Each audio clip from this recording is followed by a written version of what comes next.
నిన్న మొన్నటి వరకు రీజనల్ కింగ్ గా ఉన్న super star Mahesh Babu next Rajamouli సినిమాతో గ్లోబల్ కింగ్ గా మారబోతున్నాడు. ప్రస్తుతం SSMB 29 షూటింగ్ జరుగుతుంది. అయితే ఈ సినిమా రావడానికి చాలా సమయం పట్టేలా ఉంది. దీంతో ప్రస్తుతం రీ రిలీజ్ సినిమాలతో సరిపెట్టుకుంటున్నారు అభిమానులు. ఇక టాలీవుడ్ లో రీ రిలీజ్ ట్రెండ్ ఓ రేంజ్ లో ఉండగా రీ రిలీజ్ లోనూ రికార్డులు తిరగరాస్తున్నాడు మహేష్ బాబు. లేటెస్ట్ గా ఆయన నటించిన కలేజా మూవీ మే 30న రీ రిలీజ్ అయిన సంగతి తెలిసిందే. ఈ సినిమా ఓపెనింగ్ రోజు 5 కోట్లకు పైగా గ్రాస్ వసూలు సాధించింది. దీంతో రీ రిలీజ్ కు 5 కోట్లకు మించి వసూలు చేసిన 4వ సినిమాగా కలేజా నిలిచింది. గబ్బర్ సింగ్, మురారి, బిజినెస్ సినిమాలు ఇప్పటికే ఓపెనింగ్ రోజు 5 కోట్లకు పైగా వసూలు సాధించాయి.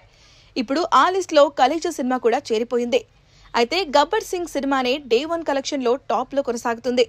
ఆ తర్వాత 3 సినిమాలు మహేష్వే కావడం విశేషం. ఇక కలేజా సినిమాను త్రివిక్రమ్ తెరకెక్కించాడు.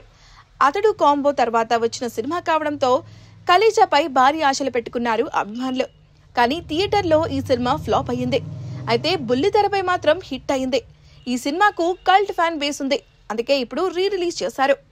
అనుష్క హీరోయిన్ గా నటించిన ఈ సినిమా అప్పట్లో కలెక్షన్ పరంగా అనుకున్నంత సాధించలేకపోయినా ఇప్పుడు మాత్రం మంచి కలెక్షన్లను వసూలు చేసింది.